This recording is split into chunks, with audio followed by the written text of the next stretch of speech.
On the dark winter night, between the old year and the new, King Arthur gives a sumptuous feast at his court. The hour is late, the elegant ladies and noble barons have just retired. Only 6 knights remain in revelry with King Arthur. The atmosphere is light and merry, the meal is over and the wine barrels half empty.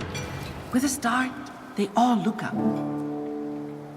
Hark the night so cold and blustery, as the knights all gather feasting, there appears a giant fearsome, armor so bright green and leafy. Welcome, Green Knight, says the king, what good tidings do you bring? Laughs the giant, full of scorn. Look at you all so high-born, so brave and proud, full of might, now too drunk to stand and fight. What good knight fallen so low will now meet me blow for blow?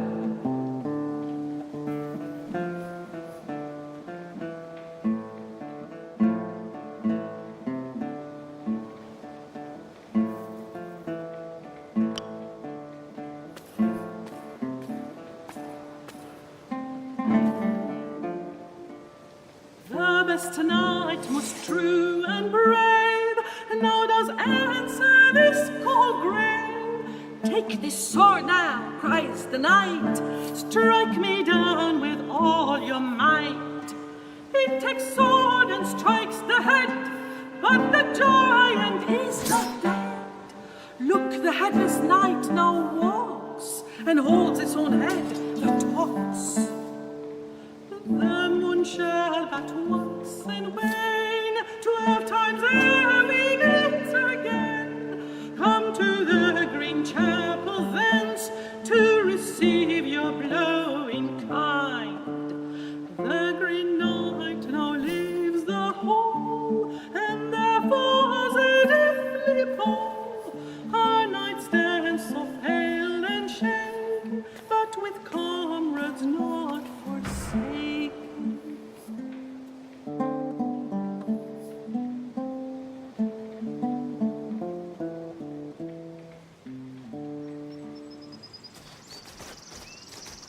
Less than a year later, our hero arrived at a moor of ice and snow. With the Green Chapel less than a week's ride away, he should be in time to honor his challenge.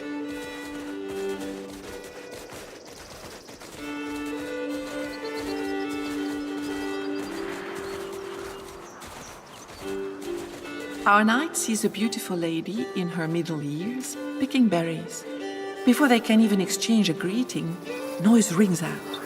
And shortly after, 6 headless knights come running in their direction, seeming alive as can be, in combat position, each with a hand on his pommel. They prepare to attack. Frightened, the lady calls out to our hero, telling him to prepare to fight.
During the combat, the lady uses incantations and ritual gestures. The strange and headless knights turn away immediately and flee.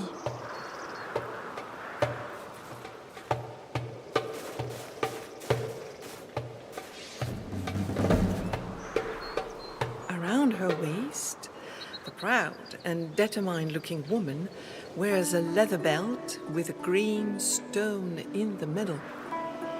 She greets our hero elegantly and introduces herself as Lady Anwen. What a gracious smile she has for our hero when she learns that he is a member of the Round Table. She welcomes him and with a sweep of the hand gestures to the surrounding lands. She rules there with her husband, Lord Bersilac. Basic magic sometimes is a great help to her. The proof is that she never fears for her life when she goes off alone unto her land. The lady looks away in such a charming way. She admits she gave into boredom and her desire for some fresh air. She went to fill a large bag with the wild rose hips found only in the dead of winter. They are sinister creatures who have haunted this area since ancient times. Wondrous and terrifying beings inhabit this wilderness, she says. But don't be too concerned about that.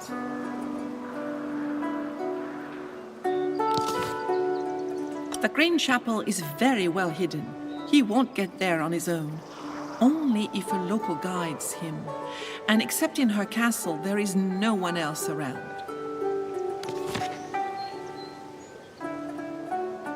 She urges him to accept her hospitality. He will need a lot of rest before his fateful meeting with the Green Knight. In due time, you will be led to him, she adds. Farther along the path, you will see a castle on top of a hill. My husband must already be back from his deer hunt, she says. Go on ahead. I still have to pick rose hips for tonight's meal.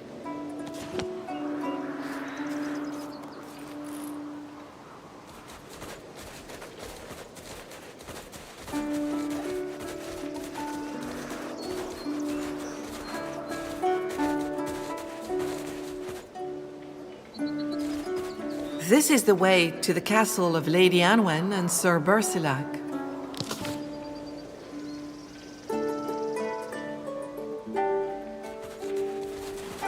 Our knight rides down a road lined with spruce and fir, laden with snow.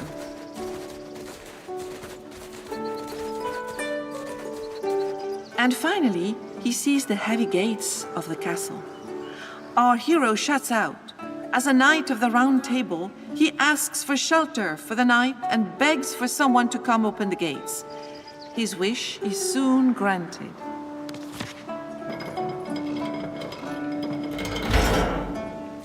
Our hero enters a large, deserted and silent courtyard. Snow covers everything. Only a single dirt road has been cleared.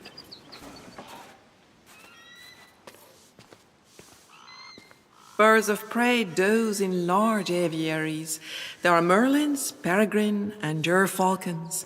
All are very beautiful and well cared for.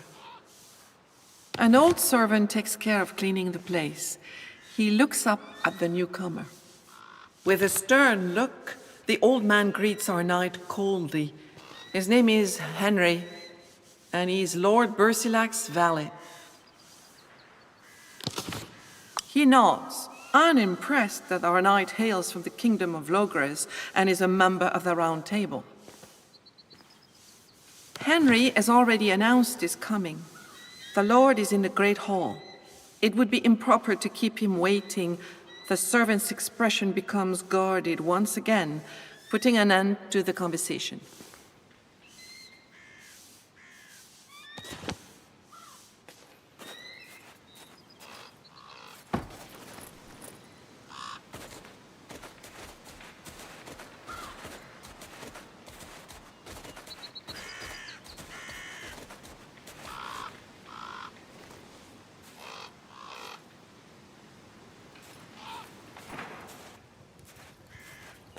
Though no one is there, the kitchen has signs of recent activity. There is the comforting smell of bread baking in the oven.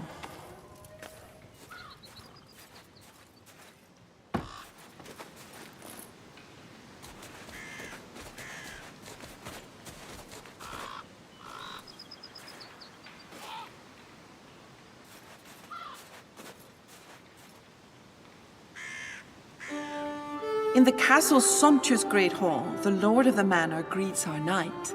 His name is Bersilac. He welcomes our hero to high desert, his domain. Then he sits down on his ceremonial seat with a huge mastiff flying at his feet. This man in his prime has a handsome face. Even his fatigue has deepened its features. Lost in vagueness, his eyes have a trace of a now extinguished vivacity.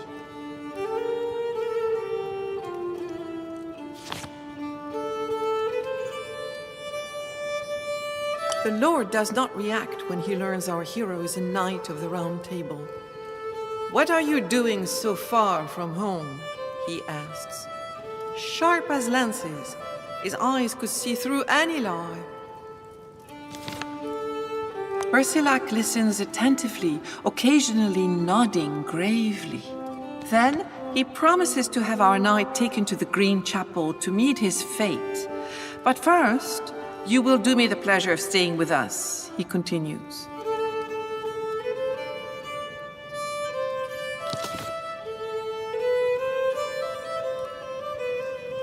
The Lord does not react, as though his wife's invitation was expected. Then, changing the subject, he suggests a game to our hero. "Every night I will give you what I have found in the forest, and you will give me what you have earned during the day." Bersilac fervently rubs his hands together. He seems delighted. He also suggests that his guest go up to his room to rest after the long journey. The meal will be served later in the great hall.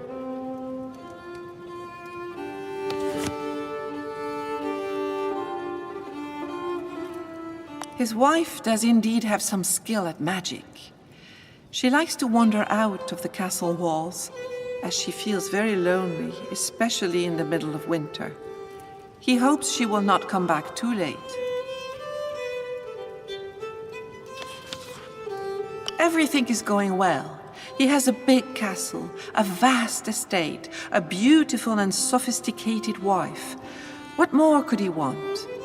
But Bersilac's sad face and the hollow ring of his words prevent our knight from believing him. Bersilac's gaze is evasive. He assures our hero there is nothing to worry about. He is a right-hand man whose loyalty is unwavering and who has always been diligent. If Bersilac is surprised to see Henry go around unshaven these past few days, he does not hold it against Henry. Perhaps he has lost his razor.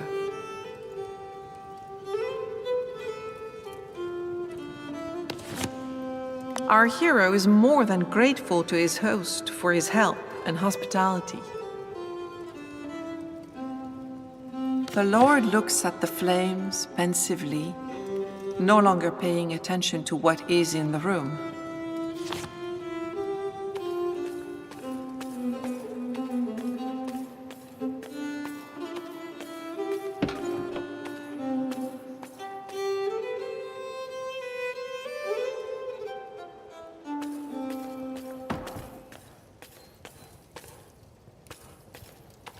A young maid with a joyful face is standing by.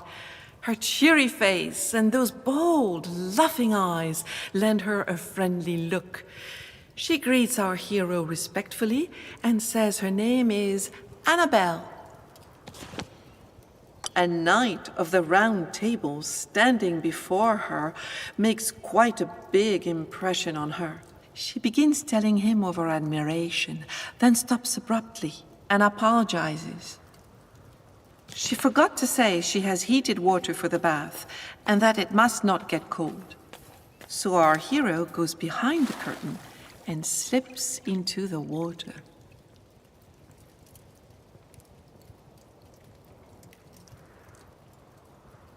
The maid exclaims, "My apologies, sire.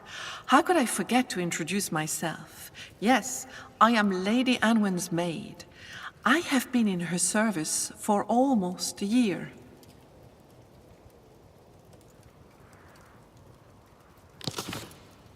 The Lord is a secretive man who does not spend much time with his wife. He spends most days hunting.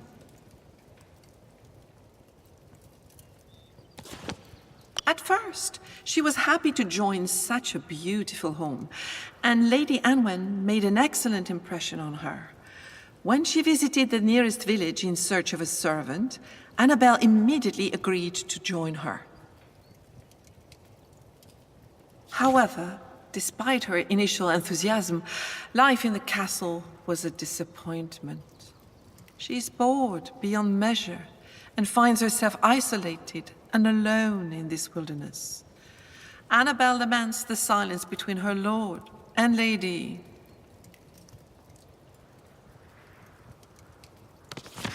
Alas, the young woman does not know. A sense of unease weighs heavy between them and on the whole castle, she says. I'm sure old Henry, who has served the Lord for over 35 years, knows more than he lets on.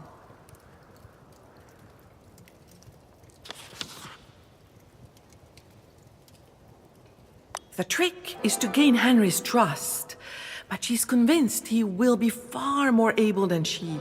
In return, she will help him in the courtly joust that waits. Annabelle feels lucky to serve a lady who is as courteous as she is beautiful. Although Anwen is no longer a young woman, she has a keen mind and a taste for sophisticated things. The lady always takes advantage of the presence of a knight to indulge in courtly justing. "My lady," she says, "will test the nobility of your manners. I do say you will be great entertainment for her. This requires excellence in various areas." She laughs. You cannot escape it. As long as you are a guest here, you must comply with my lady's demands.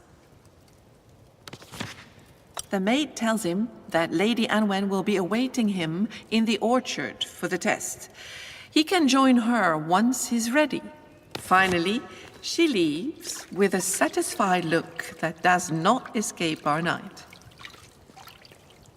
Infused with the seductive properties of snake's grass, this bath rinses away his fatigue, healing his cuts and gashes. He feels good and calmer than upon his arrival.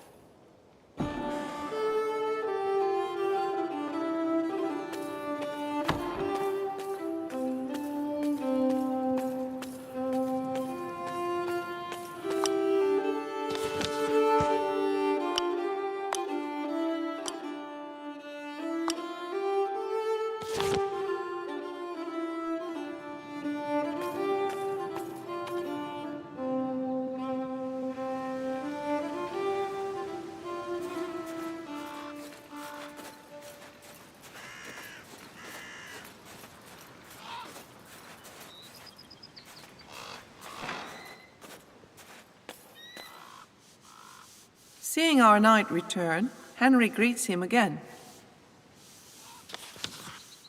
The old servant patiently explains the daily care he gives the birds. He only looks after the cages. The servant Annabel has taken them in and cares for them according to the wishes of Lady Anwen, who is very knowledgeable and a great falconer. Henry is not troubled by this curious question. Bersilac is a good and righteous man, he says. He values justice. Old Henry pauses, visibly surprised. He cool-headedly says he's pleased to serve his lord. He worries, however, that Bersilac might be disturbed by the arrival of a stranger, however noble, he adds. Henry tries to hide his discomfort. He gruffly retorts that he meant nothing by it, only that his masters rarely get visitors. Despite her surely appalling portrayal of him, he perceives her as a fine young woman, even though her manners are not very refined. Nevertheless, she is a good cook, and Lady Anwen loves her so. His opinion matters little. Henry sweeps the air with his hand. I have served Lord Bersilac, my master, for more than 30 years, and I always will, he replies without further detail. Henry replies with the utmost calm that it does not befit a servant to speak of such things. The servant blinks. Unaccustomed to lying, he is not quite able to hide his discomfort. However, he says, "I would not know what you mean, sire."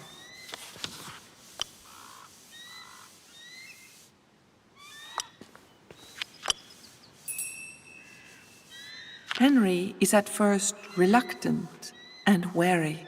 Finally, he softens as our knight's well-chosen words gain his trust.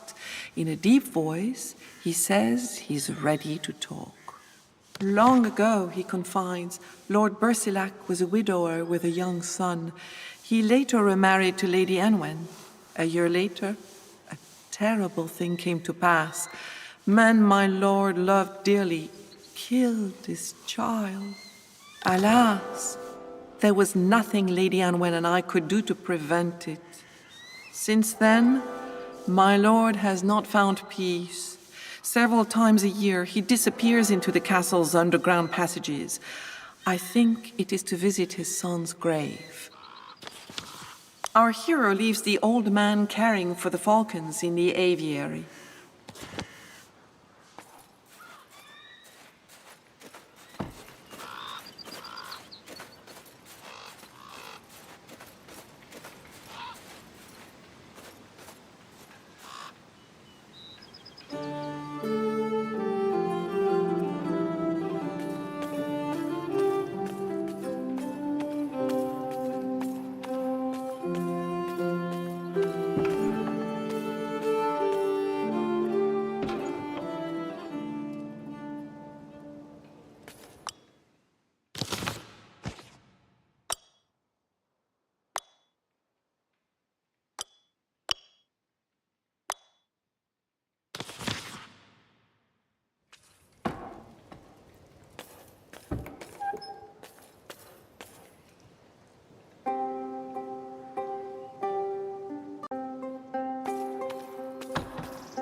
Contrasting with a thick blanket of snow, an enchanted orchard comes into view.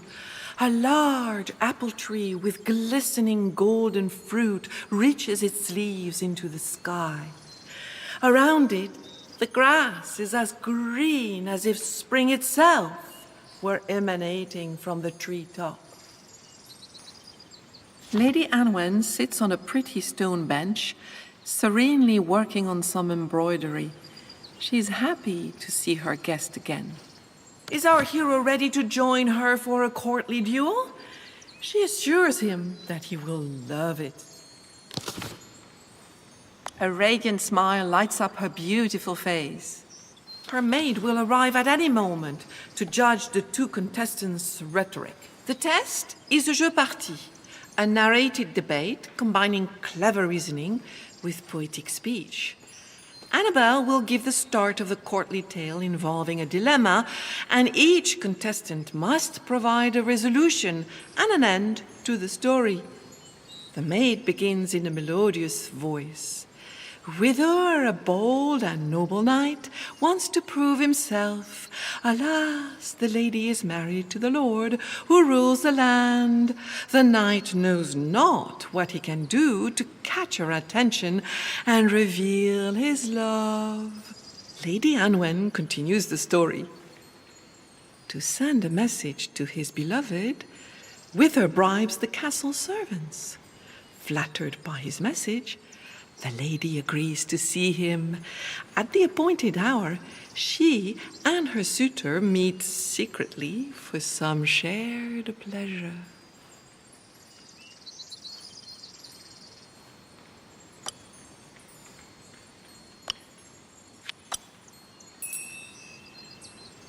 Our knight tells his version of the story with grace and conviction. Without hesitating, Annabelle concedes victory to our knight. The lady congratulates him. He has made a great impression. At a sign from her mistress, Annabelle takes leave with a bow. As a reward, the lady gives our hero a golden apple from her orchard. In a soft, warm voice, she asks him to listen carefully. Sire, if you bite into this fruit, you will no longer have to fear illness, injury, or even death. With a mischievous smile, she adds, this may serve you well indeed at the Green Chapel.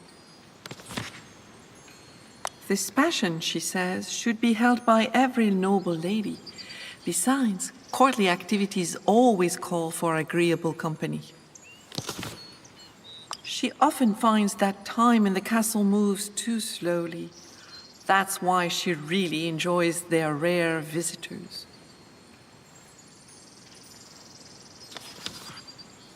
Anwen frowns. Bersilac has become increasingly reclusive over the years. Yet, underneath his aloof exterior, he is a very good man. The lady is delighted. She took her into her service because Annabelle is a talkative and light-hearted young woman. And since Annabelle is a quick learner, Anwen has instructed her in all matters of rhetoric, so that she too may excel in these courtly games. The old servant has been in her husband's service for a very long time. She does not like his sternness or his constant scowl. And recently, he has been letting himself go, appearing slovenly and unshaven. Her husband should correct this deplorable attitude. Yet he does nothing about it, she's sorry to say.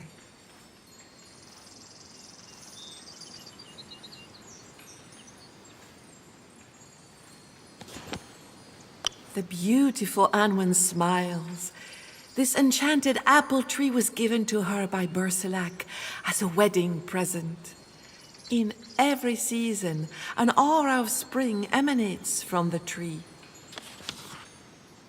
She knows some basics. But this hardly bears mentioning in such a pleasant conversation.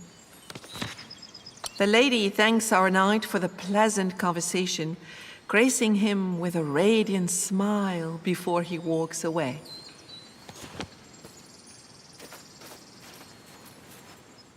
Our knight reappears in the great hall. The table is set and laden with victuals. Bersilac is already seated.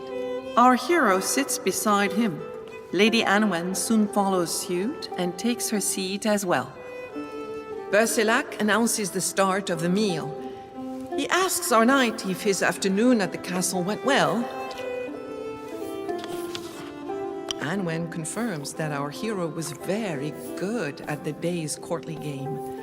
She's sorry, however, that he's only a passing guest. Bersilac says nothing, his look gloomy. The venison has been prepared in a verjuice, served with rose-hip jelly, vegetables, and wheat bread. The white wine goes down smoothly. Everyone is full when the dinner comes to an end. Bersilac gravely says to our knight, "With this meal, I have offered you the game I killed today. Now, what do you have for me?" Bersilac takes the apple and thanks our hero for his gift.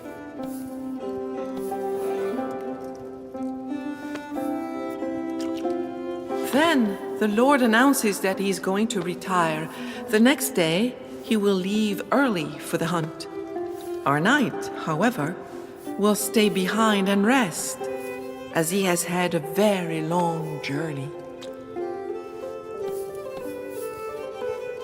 Bersilac and his dog get up at the same time. His wife wishes our hero a very good night and follows her husband. The hound goes to lie down in front of the door near the entrance.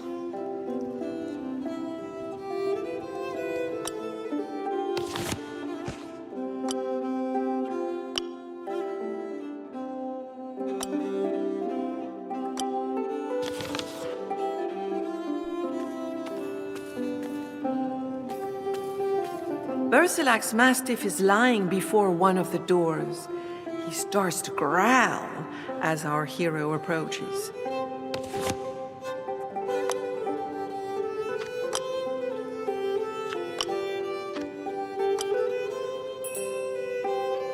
With authority, our knight drives the dog away. The door can now be opened.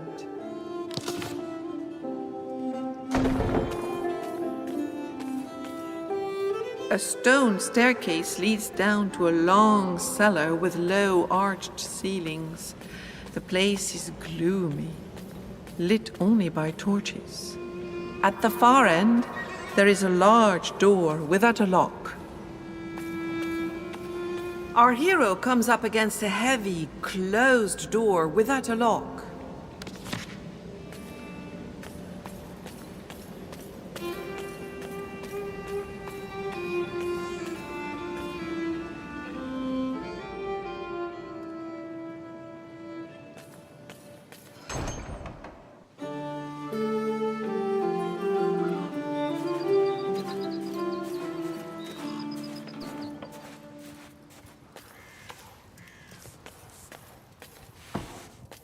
Annabelle finishes washing the table now that the meal is over.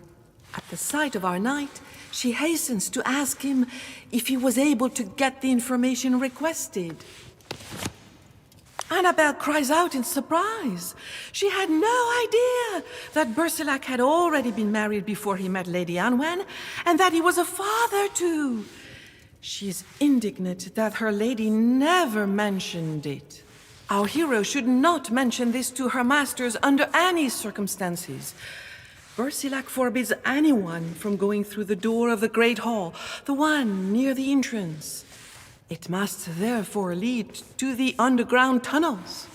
Our knight is very kind, she says, to have continued his investigation, even though the courtly game is already finished.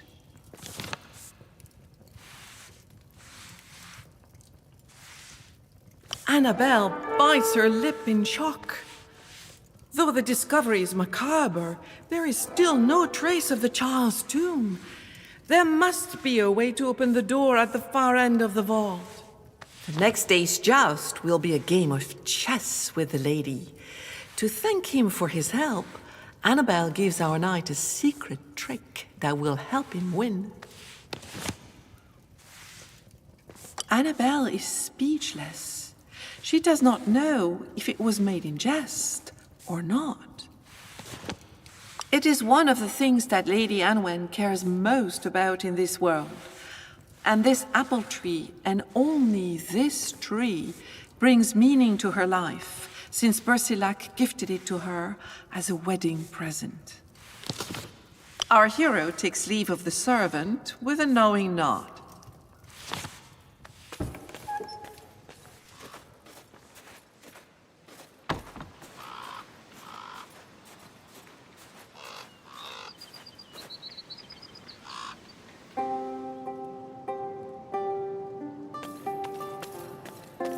The Great Hall has not yet been cleared of the remains of the meal served a short time ago.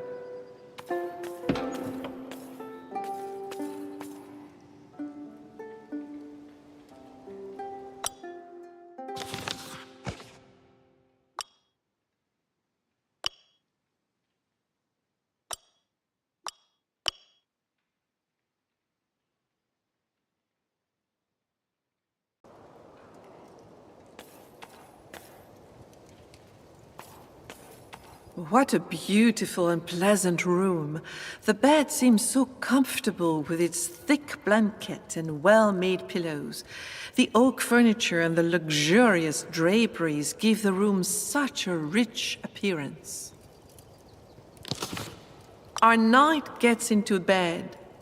After a few moments, he falls into a deep sleep.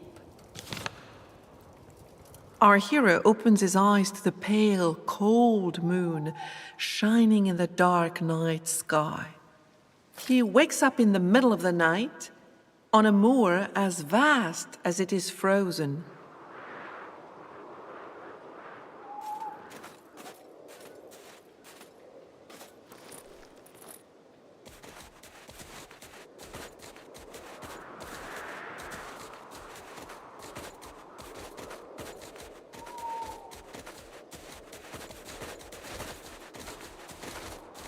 A small hunting camp stands at the edge of a fir and spruce forest. Our hero sees shapes moving in the darkness. Amazed, he finds his companions, yet they don't seem surprised to see him. His companions, surprised by the question, answer that they have always been with him and have not left him. They have come all this way to hunt in the forest. Our hero points to the starry sky where the moon is shining. It is definitely not a time for hunting. His companions frown.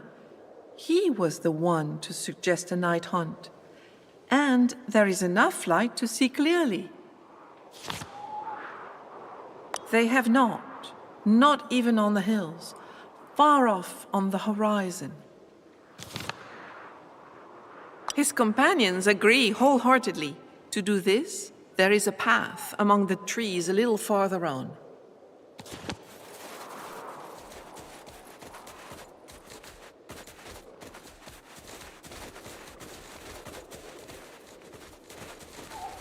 Our hero embarks on a shadowy path that seems to disappear into the fir trees.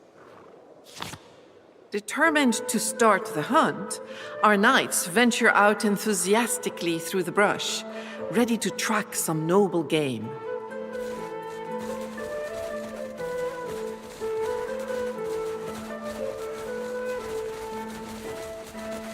They have barely started when they spot fresh tracks.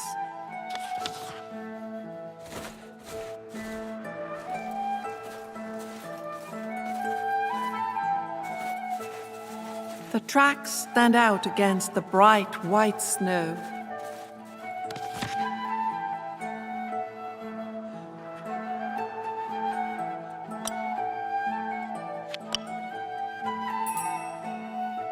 From careful observation, our hero recognizes the prints and fresh droppings of a deer. There is no doubt that this is the right direction.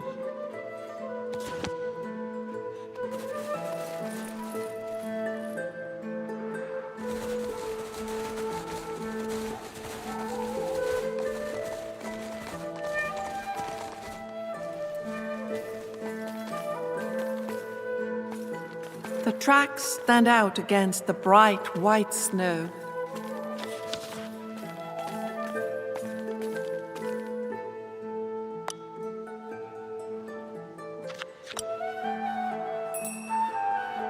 Our hero sees new deer tracks, and they seem quite fresh.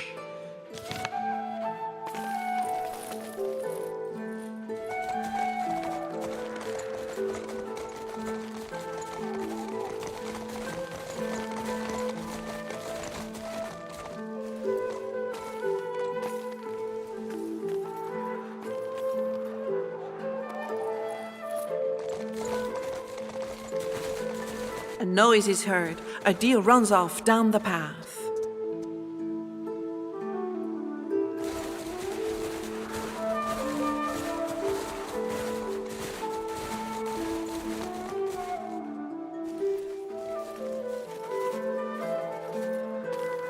What a wonderful sight!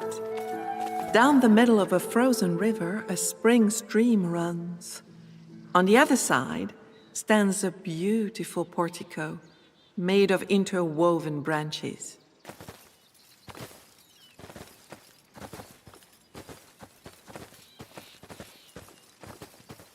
On this island, everything is made of soft greens and beautiful flowers. The air is gentle and the birds are chirping. In the center of this clearing in the woods stands a reclined rock. A large hawthorn tree seems to watch over this green sanctuary. An extraordinary sight leaves our knight speechless. On the flat stone, there is the head of a boy. He is bodiless, yet alive. The child looks in his direction. He blinks several times and says, "My name is Abertol. It has been a long time since I have seen anyone here in this place free of winter. I wait here day and night." The head then says in a low voice, "Courageous knight, since you yearn for justice, speak to the man who looked on helplessly as I died. Retell my agony, my bloodshed, and my severed head swallowed by the old tree." He continues in his dull, broken voice. "What an ill-fated day!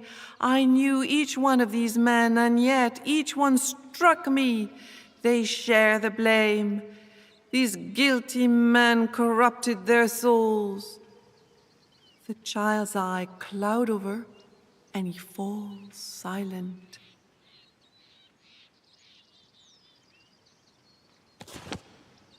His words tumble out, uncertain. They get tangled, confused.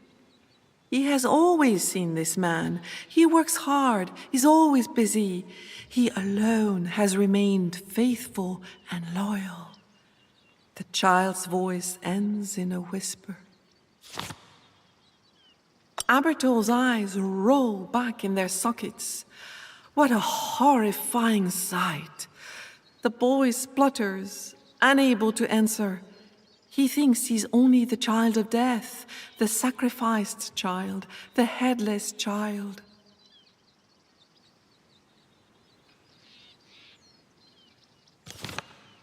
Suddenly, Abertol starts talking loudly. "The first to strike me were Roderick the Flamboyant and Murphin the Navigator, and then Arvel the Great broke my legs.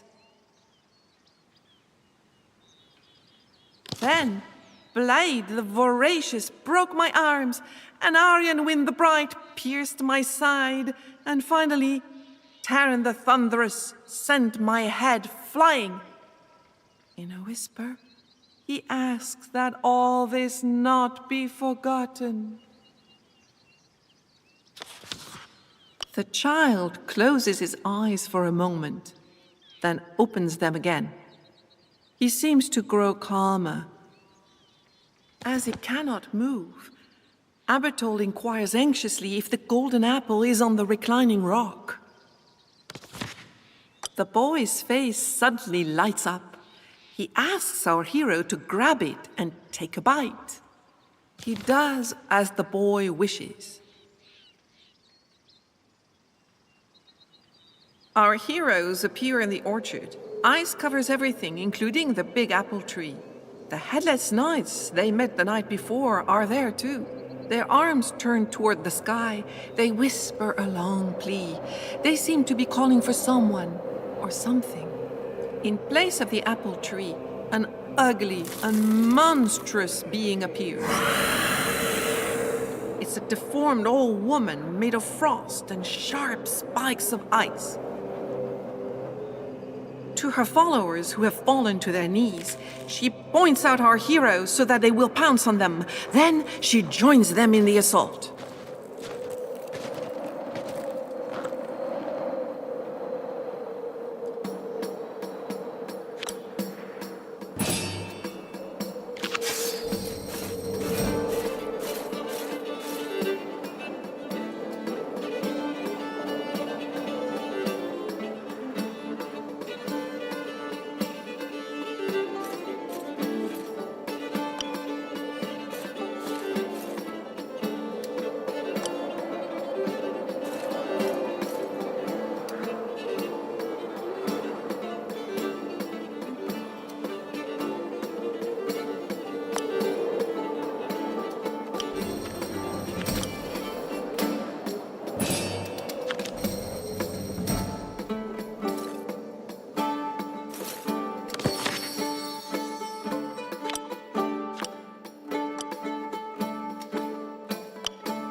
vision of the orchard soon fades before disappearing altogether. Our dreamer emerges completely rested from a sleep nevertheless filled with dreams.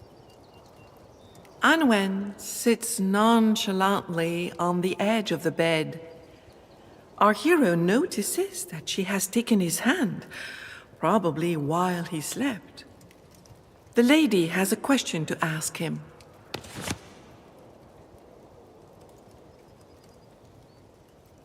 Our hero does not move, much to Lady Anwen's delight. Smiling, she tells him, "Is it not true that you use your strength, your vigor, and your valor for purposes other than tournaments and battles? And as such, are you not the man most loved by all the women in the kingdom?"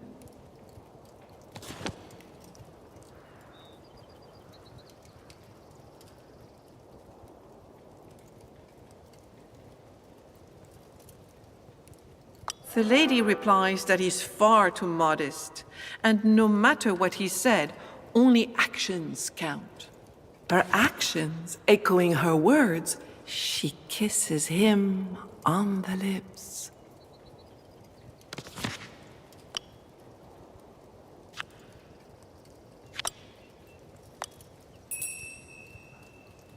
Our knight manages to keep his mind clear and extinguish the fires smoldering within him.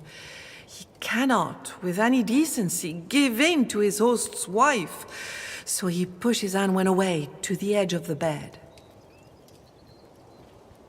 The lady finally resigns herself to leave.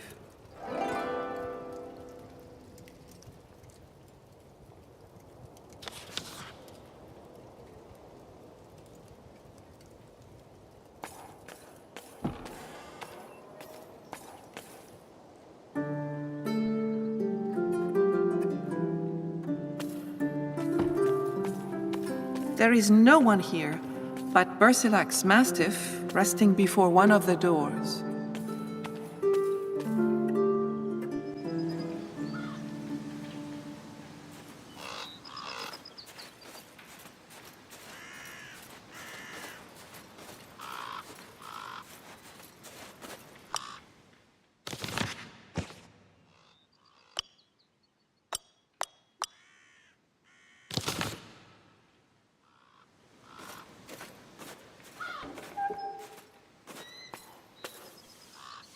Henry is cleaning the aviaries again today. He greets our knight, saying that he has much work to do. The old servant questions him. Does our hero mean the one to the castle entrance, the kitchen, or the stables? Henry lists all the keys without mentioning one leading to the underground tunnels. Henry is surprised by this mysterious story. At the name of Aberthaw, the servant wavers, and to think that the child told our knight that only he, Henry, could help him. The servant, speechless, brings his hand to his heart. The old man's eyes fill with tears. He confirms each of the child's words. All this distresses and upsets him to the core. It broke Bersilac. If he had witnessed the scene there, Henry thinks that perhaps Bersilac would have gone mad. Lady Anwen processed this event differently. Even though she saw the child die, it was not her son. It would be best for our knight not to touch it. Henry doubts that an apple, even a golden apple, can truly bring immortality. Henry seems sincere. Henry nods with a shudder. It has marked him for life. He has long known Bersilac and his child since the cradle. They were Bersilac's vassal knights. They betrayed him and showed unspeakable cruelty without anyone understanding the reason for such an action.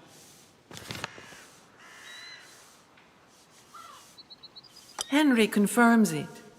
His memory fails him, though. He cannot say which name goes with which coat of arms. The old man believes in messages that come from dreams. He would like, after all these years, for his masters to finally find peace. So he gives our hero the key he's looking for. Perhaps to open the door at the far end of the vault, we should try turning the key in each lock in a certain order. Henry bids him good luck and asks him to return the key when he has finished. Remember, he says, I am not giving you this key. It is but a loan. A glimmer of hope shines in the man's eyes. He is much less cold and distant than before. Our knight promises to return very soon.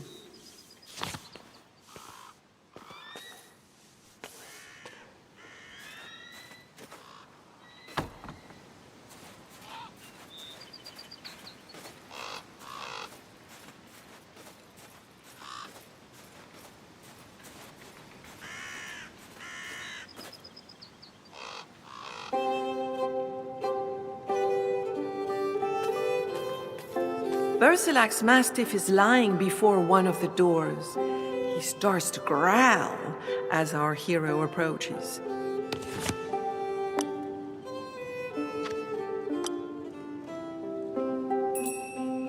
With authority, our knight drives the dog away. The door can now be opened.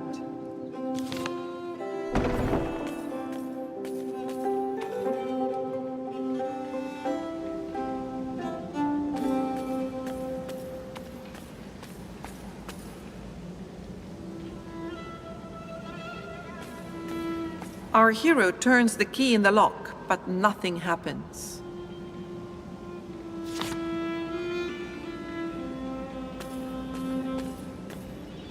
Our hero turns the key in the lock, but nothing happens. Our hero turns the key in the lock, but nothing happens.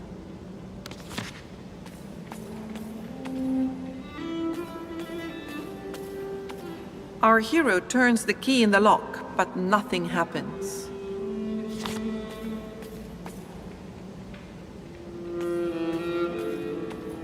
Our hero turns the key in the lock, but nothing happens.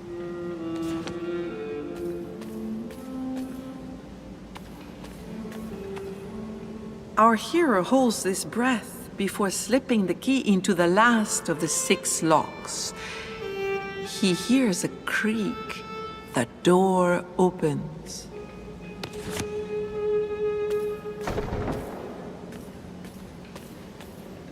Crossing the threshold, our knight discovers a dark, circular crypt.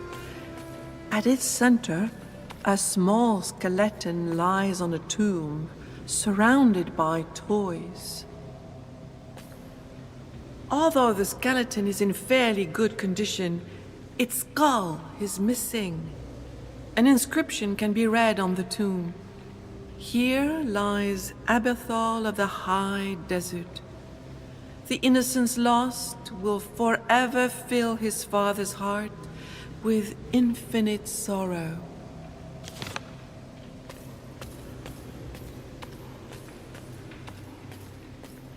At the end of the crypt, a large book of reason is open. It rests on a lectern of precious wood, lit by 2 large candles. It exudes grave solemnity.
Since our knight is coming back toward him, Henry waves.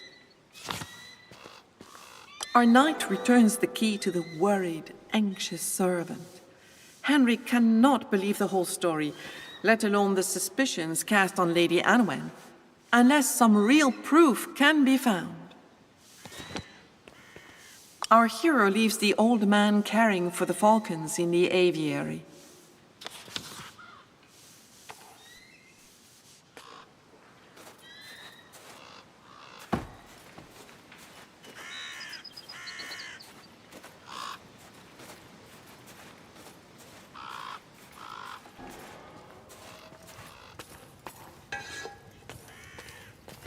At the stove, the maid is no doubt cooking something delicious for the evening meal. The aroma from the pots and roasting pan is mouth-watering. Annabelle remains silent, horrified by this story.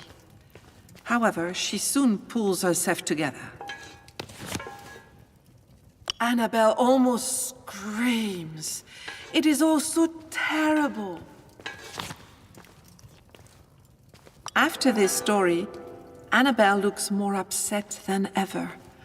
All joy has drained from her face. It can't be true. She doesn't want to believe it.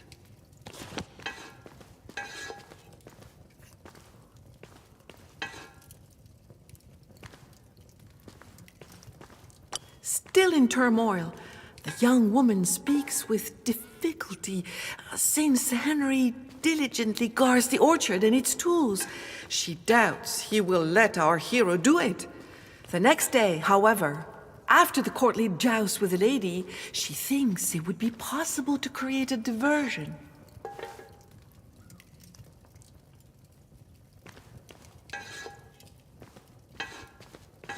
The maid hasn't forgotten her promise for the next day's challenge, which is a falcon hunt.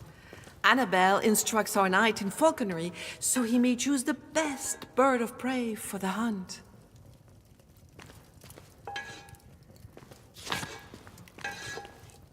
The maid is pensive. If anything were to happen to her apple tree, her hawks, or her dresses, she would be very worried indeed. Sire, when you have come up with a diversion, come and tell me.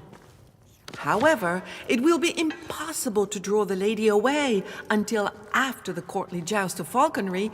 Lady Anwen would not miss the joust for the world, even if the castle was on fire. Our hero takes leave of the servant with a knowing nod.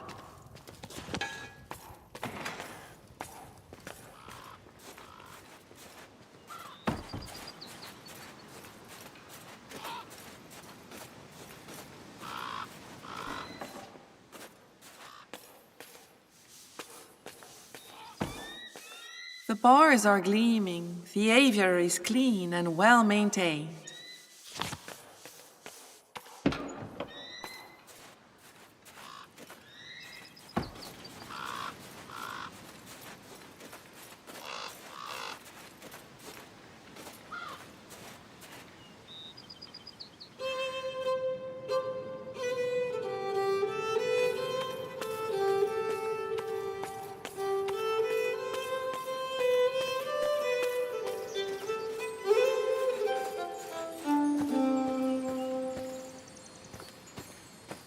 This time, a chessboard has been set on the table between two chairs. On one of them sits Lady Anwen, tall and proud. She asks our knight if he is ready for a second duel against her. A radiant smile lights up her beautiful face. Today, they will play chess, a noble duel calling for talent and strategy. Our knight sits down opposite the lady. He must begin, since he has the white pieces. Silence falls over the beginning of the game. Both players' foreheads are furrowed in extreme concentration.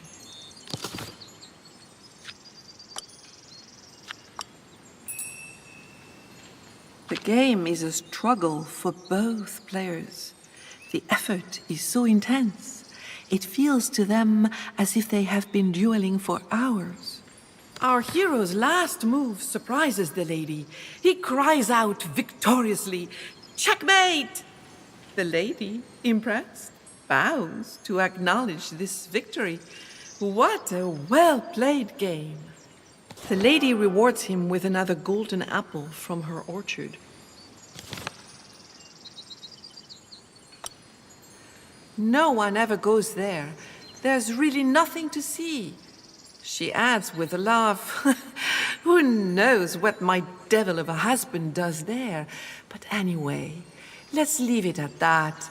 I find it all quite boring, don't you?" She's doing ever better and delighted to be in such good company. The lady thanks our knight for the pleasant conversation, gracing him with a radiant smile before he walks away.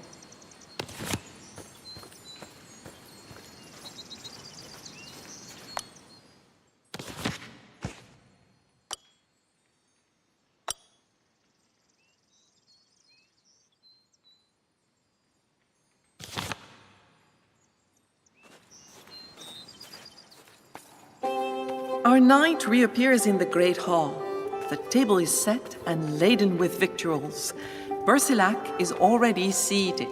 Our hero sits beside him. Lady Anwen soon follows suit and takes her seat as well.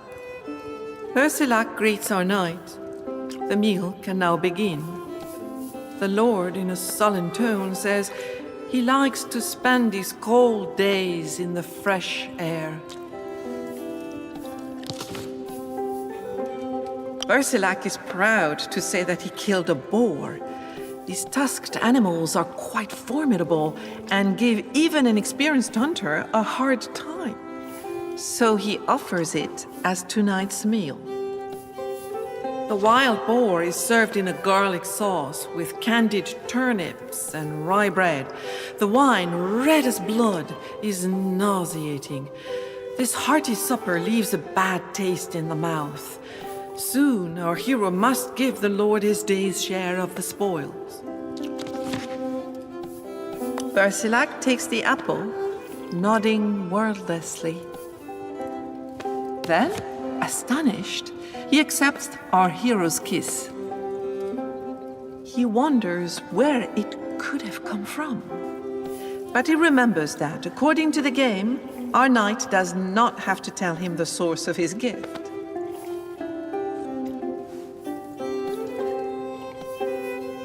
Bersilac then wishes him a very good night and apologizes for not staying longer. Alas, he is very tired from his day. The lord leaves the great hall with his wife, and our knight remains alone.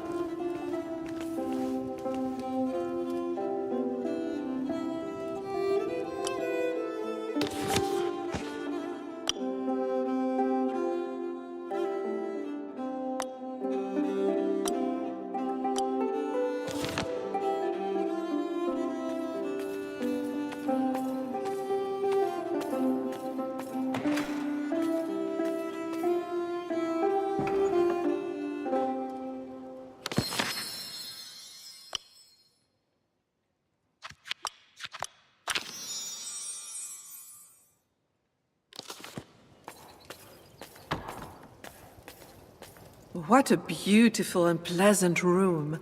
The bed seems so comfortable with its thick blanket and well-made pillows. The oak furniture and the luxurious draperies give the room such a rich appearance. Our knight gets into bed. After a few moments, he falls into a deep sleep. Our hero opens his eyes and sees the moon spreading soft rays, whiter than the snow. The icy landscape has hardly changed since the previous night.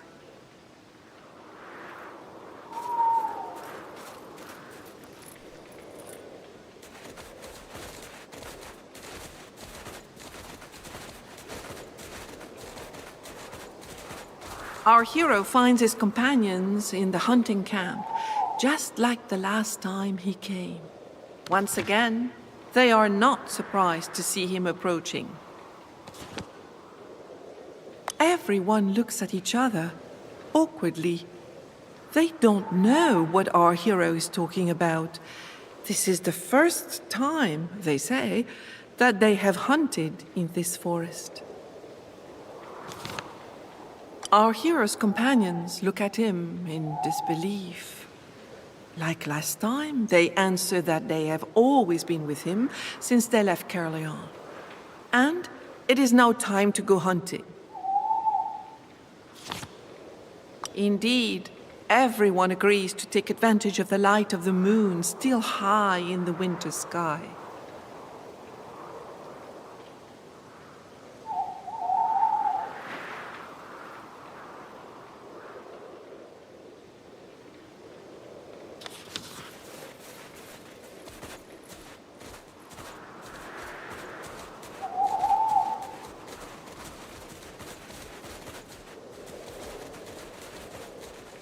Our hero embarks on a shadowy path that seems to disappear into the fir trees.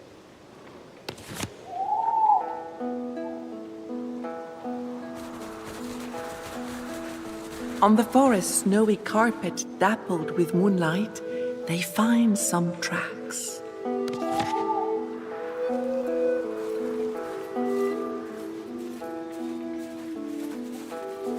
The moon illuminates the tracks under the trees.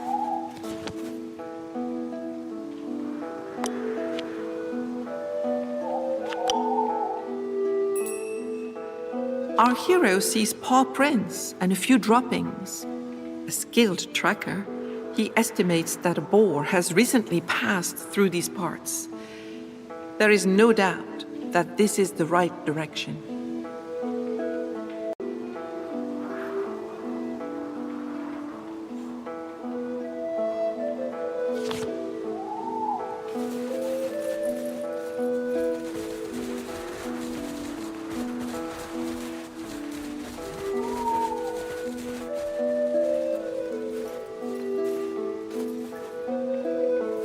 The moon illuminates the tracks under the trees.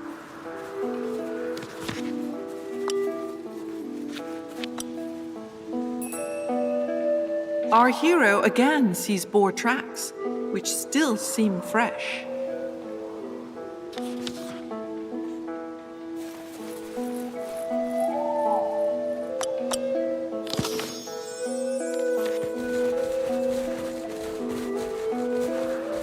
A boar appears and then runs off like a shot.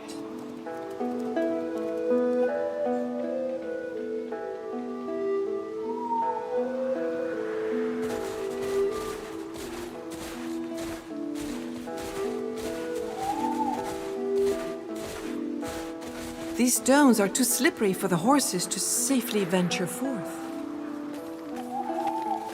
Our heroes find the banks of the half-frozen river with the same rapture they felt the first time they saw it.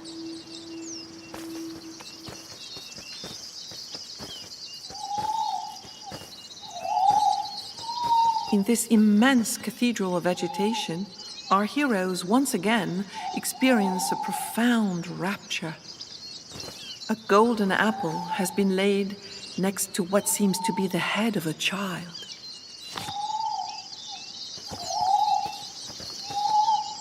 Our hero and his companions are horrified to find a child's head on the stone.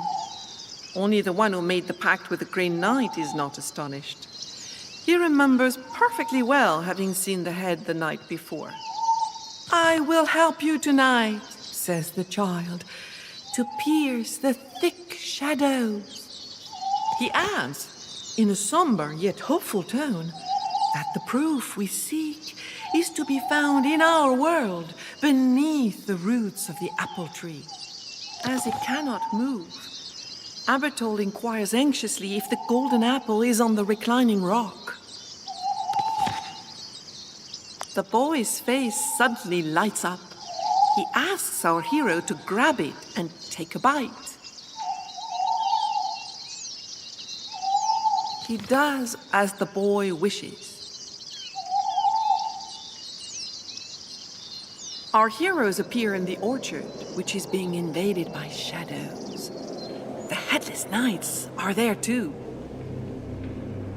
Their arms turned toward the sky, they whisper a long plea. They seem to be calling for someone or something. In the stead of the apple tree, a figure emerges from the shadows. Her body dense with darkness is a chilling sight. Only our eyes glow. To her followers, who have fallen to their knees, she points out our heroes so that they will pounce on them. In reality, it is not one creature that joins them for the fight, but 3 identical ones.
The vision of the orchard soon fades before disappearing altogether. Our dreamer emerges completely rested from a sleep nevertheless filled with dreams.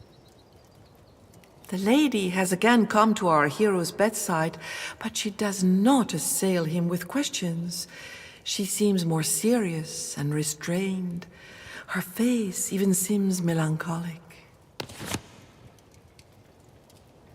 The lord's wife blushes like a young girl. She looks down, twiddling her wedding ring. She is silent.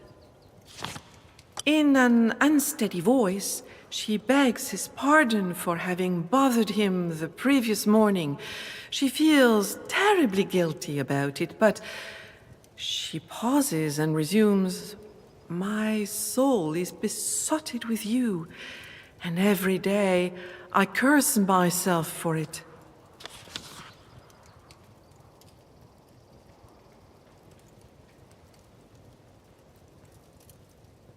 At these words, she begins to sob. Despite the joy this love brings to her, it also causes her great torment. At these words, the lady becomes indignant. A fine knight he is now. Easy for him to sacrifice love on the altar of honor after she has humiliated herself by revealing her emotion and courting him. If one loves, she says, one must follow a natural inclination, for this alone is dignity and virtue. And what one does, guided by these virtues, cannot be bad or dishonorable. On her snow-white face, her cheeks blush bright. Her eyes are an ocean of pure and luminous blue. The anguish and the love make her more desirable still. She kisses him twice.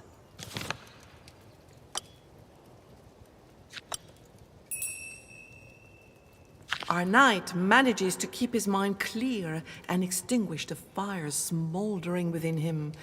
He cannot, with any decency, give in to his host's wife, so he pushes Anwen away to the edge of the bed. The lady finally resigns herself to leave.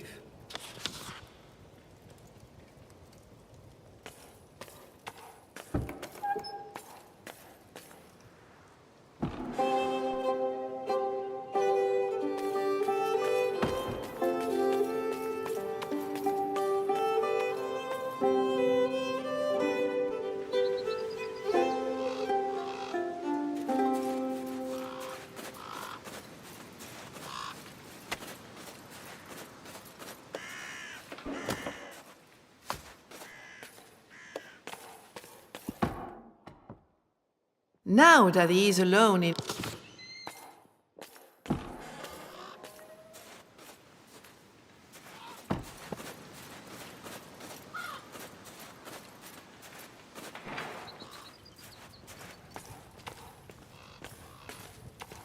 The warm, comforting smell of baking bread wafts through the kitchen.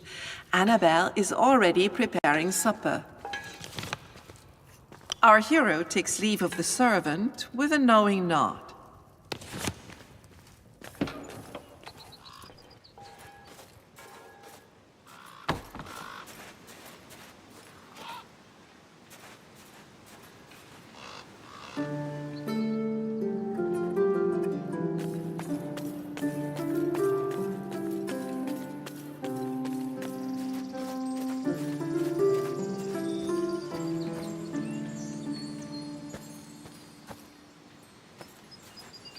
In an iron cage, our knight discovers two falcons.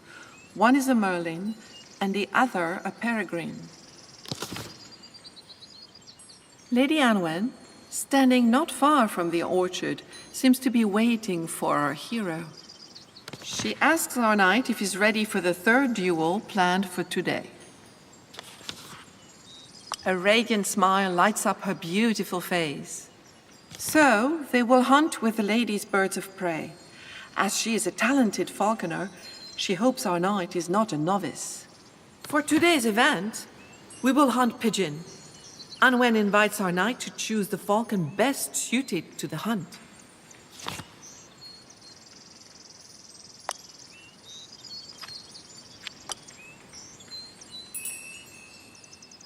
From the 3 falcons, our hero chooses a fine, bright-eyed peregrine, a type of bird known as a single-minded pigeon hunter. The pigeon is released, and the falcons fly off. Suddenly, the prey dives. Our hero's bird speeds headfirst in pursuit and catches it in flight. What a great victory for our knight. The lady is very impressed. The lady rewards him with another golden apple from her orchard. The lady thanks our knight for the pleasant conversation, gracing him with a radiant smile before he walks away.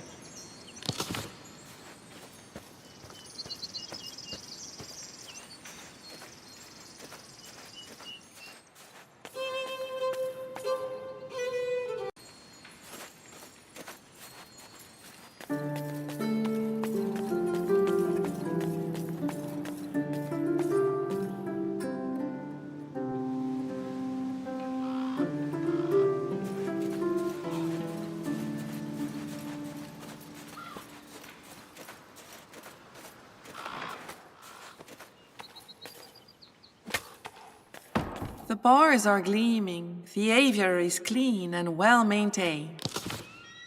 Our hero opens the aviary. Lady Anwen's birds of prey do not move. Perhaps they are waiting for our knight to leave the aviary before they take to the air.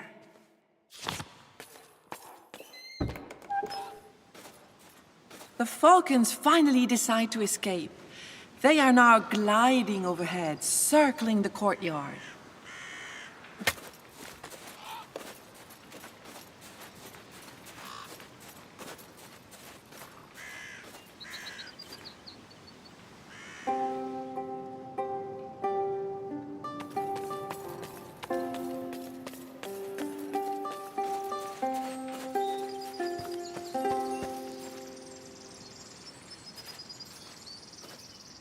The Lord's wife cheerfully greets our hero as he comes toward her.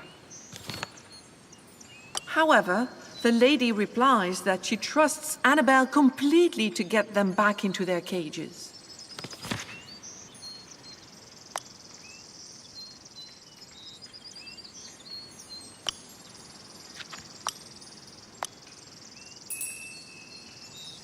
Our knight uses all his eloquence to convince the lady.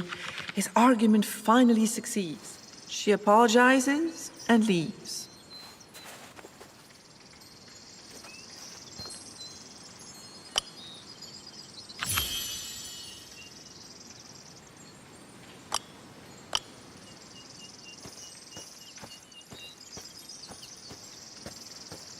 He is soon digging at the root of the apple tree. Before long, he discovers a chest. Inside it, he finds a rolled parchment with a seal on it, along with a child-sized skull.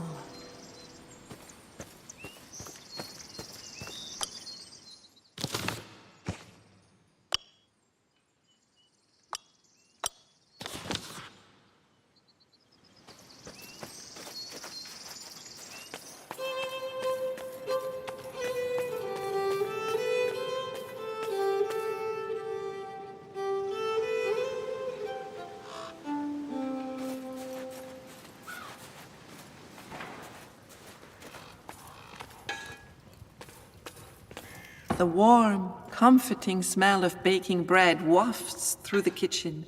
Annabelle is already preparing supper. The maid congratulates him for having lured her lady away from the garden. Then she urges him to tell her what he has found. The servant girl pales. All her strength seems to have left her. She thinks the oath proves the criminal link between her lady and Bersilac's former vassals. The mention of the sacrifice seems quite clear to her. This is not surprising. The lady always shows great concern for her beauty, and she looks younger than her true age. Annabelle is troubled. She would never have imagined such a thing. But there is no doubt. The seal of the parchment is the same as the one described in Bersilac's Book of Reason. She nods. Her lady worships the apple tree, even though the apples are not edible. Annabelle thinks this should have made her realize earlier. The young maid thinks we must act quickly. She will come tonight, at the end of the meal, to tell Bersilac the whole truth. Our hero will reveal the oath. Hooves echo on the stones of the courtyard. Annabelle beckons our knight to act normal and go have his meal, as he does every night. Our hero takes leave of the servant with a knowing nod.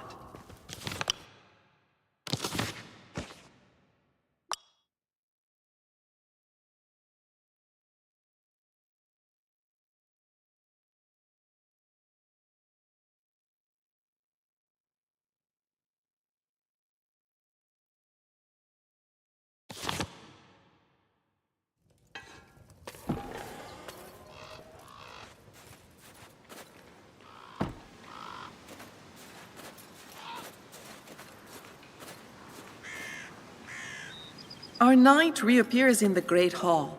The table is set and laden with victuals. Bersilac is already seated. Our hero sits beside him. Lady Anwen soon follows suit and takes her seat as well. Just as Bersilac signals for the meal to begin, Lady Anwen speaks. Our guest and I have been hunting today. Our birds have brought back pigeons, which will be our meal tomorrow. At these words, a veil passes over Bersilac's eyes. For a moment, he freezes, then nods, as if nothing had happened. Conversation soon dries up. Tonight's meal is the fox hunted by Bersilac today. The meat is a little tough, but tasty. The rosé wine lightens the heavy mood. The lord then demands his due. Bersilac accepts the apple that our hero hands him. And without a word, he accepts our knight's 2 kisses. Just then, the maid appears in the great hall. But Annabelle stands stiff and joyless and reveals what our knight has discovered. Icy silence descends upon their hearts. Bersilac's voice, sharp as a Damascus blade, breaks the silence. Sire, can you confirm what I have heard just now? By way of proof, our hero shows him Alberto's skull and the parchment found under the apple tree. The Lord's face fills with a cold and terrifying wrath, while his wife cries out that it is all lies and slander. Bersilac's lip quivers. He snatches his wife and throws her over his shoulder. He intends to put her in irons. She will join the servants at the bottom of the vault he made to imprison them.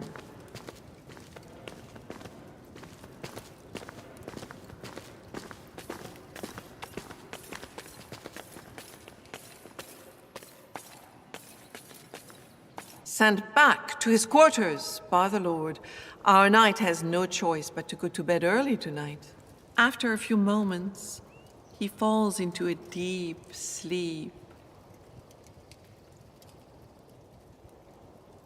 Our hero opens his eyes to the silver glow of the moon.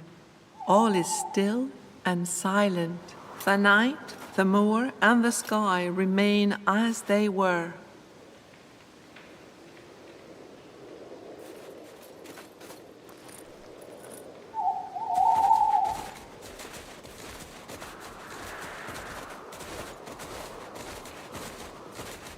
Once again, our hero finds the hunting camp unchanged and motionless in the snow-covered forest.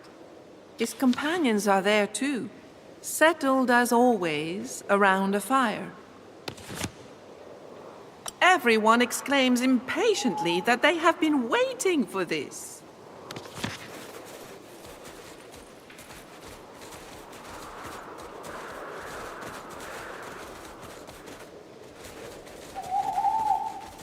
Our hero embarks on a shadowy path that seems to disappear into the fir trees. Our knights venture deeper into the forest.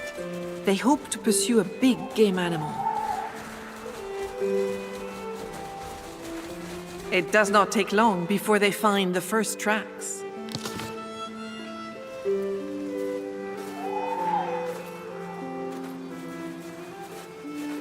The tracks can be seen among the fallen pine needles.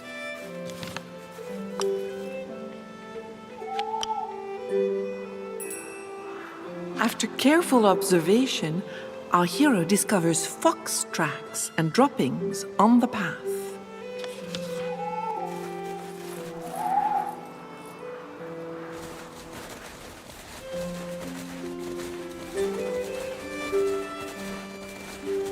The reddish figure of a fox slips away.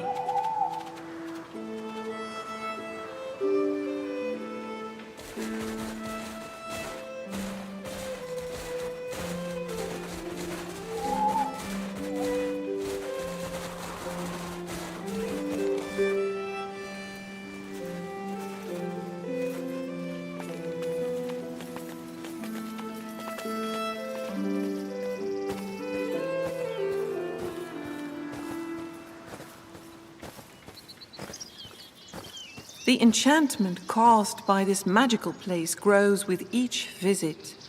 Our knights are still breathless. Our hero and his companions are horrified to find a child's head on the stone. Only the one who made the pact with the Green Knight is not astonished. He remembers perfectly well having seen the head the night before. "Tonight," says Abertol, "the battle will have a prodigious outcome both in this world and in the next." The child does not answer clearly. In addition to killing the monster and its servants, it is important to make sure they never come back again.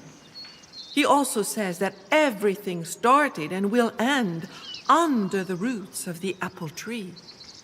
As it cannot move, Abertol inquires anxiously if the golden apple is on the reclining rock. The boy's face suddenly lights up. He asks our hero to grab it and take a bite. He does as the boy wishes. Our heroes appear in the orchard, which is nothing but ruin, drought, and death. Nothing living remains. The headless knights are there too. Their arms turned toward the sky, they whisper a long plea. They seem to be calling for someone or something. Out of the dust rises a creature, half woman and half withered tree. Its gaping foul mouth is sickening. To her followers who have fallen to their knees, she points out our heroes so that they will pounce on them. Then she joins them in the assault.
The vision of the orchard soon fades before disappearing altogether. Our hero wakes with a start. Unable to go back to sleep, he gets up even though it is still dark.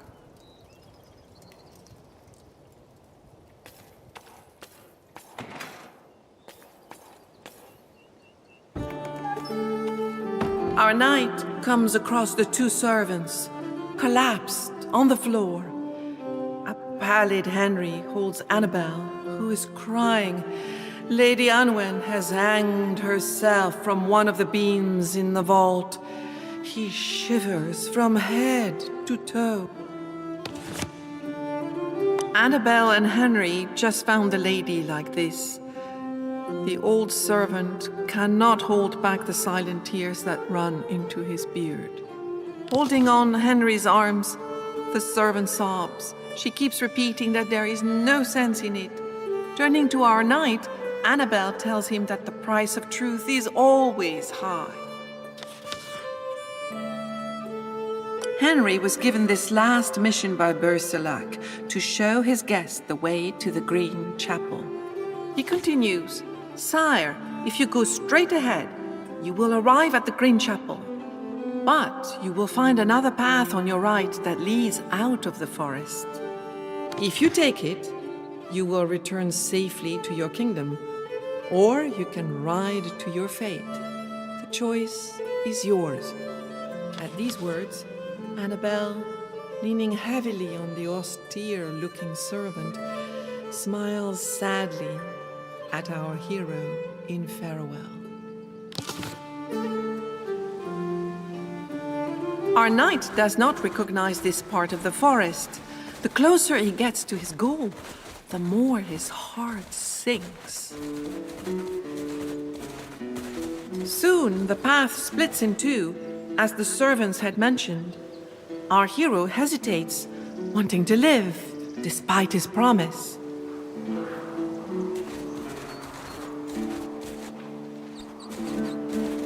Fear assails him. He cannot deny it. Yet, despite the early death that awaits him, he accepts his duty. The Green Chapel must not be far away now. These stones are too slippery for the horses to safely venture forth.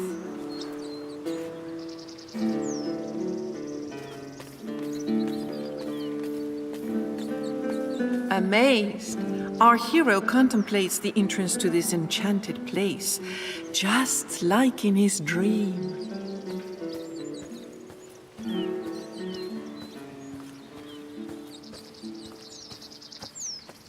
The chapel is even more magnificent by day. Our hero is speechless with emotion.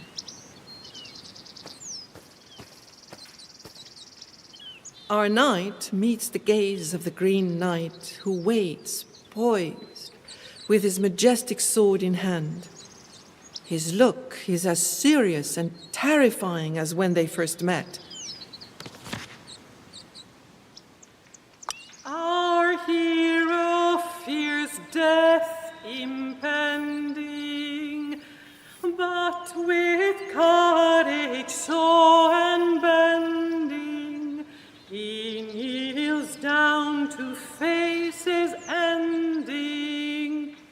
He now comes to life, the Green Knight, and brings down his sword with full might.